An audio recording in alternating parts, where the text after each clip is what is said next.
Hello and welcome to the do-it-yourself video for removing the complete front fender liner from a 2012 to 2016 Chevy Sonic. First, put the car on jacks.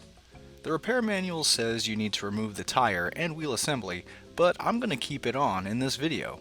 Locate the 5 Wheelhouse liner screws. It's hard to tell based on this picture, so I'll show you from a different perspective. Looking from the top of the tire, you'll see 1, 2, and 3. Laying down in front of the tire, you'll see 4, and where 5 should be had it not fallen out. Turn the wheel inward and remove the 5 screws with a T20 Torx bit. Next, locate the push-in retainers. There could be 2 or 3 depending on your car year and trim level. Use a retainer tool or flathead screwdriver to remove them. Rotate the wheel outward and locate the 3 liner screws on the rear of the wheelhouse. Remove them with the same T20 Torx bit. Now, locate the rear liner nut. On my car, there was only 1, but there may be more depending on your car year and trim level. Remove it using a 10mm wrench or socket. Next, locate the push-in retainers. Again, the number can vary, so look around your liner. On my car, there were 3. They are here, here, and here. Use a retainer tool or flathead screwdriver to remove them. With all the hardware removed, start at the lower rear edge and pull the liner in and away from the body panel lip. This is a good opportunity to clean out that section behind the liner from debris and car parts? Now for the installation. On to the first-person view cam. If you left the wheel on, situate the replacement liner in the wheelhouse over the tire.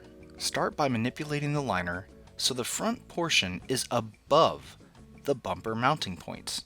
Do so until the nut plates align with holes. Reinstall the 2 lowermost liner screws first. Then start positioning the liner where you see the retainer holes line up.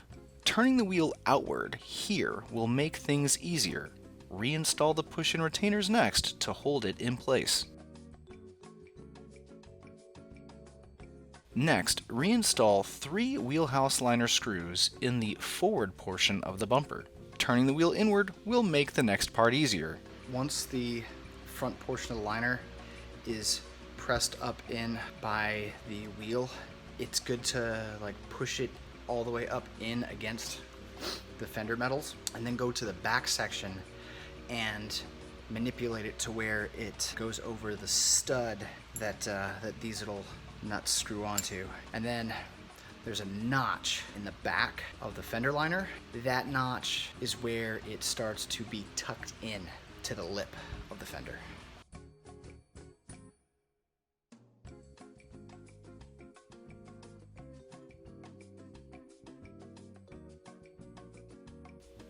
Once the liner is in position with the threaded shank and retainer holes lined up, reinstall the push-in retainers first, being sure to remember the one underneath the rear portion. Reinstall the 10mm bolt on the threaded shank. Turning the wheel back outward will help with the wheelhouse screw install.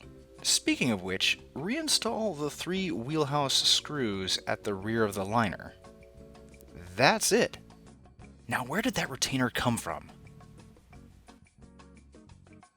Oh, so that's where it went. Hood liner. Thanks for watching.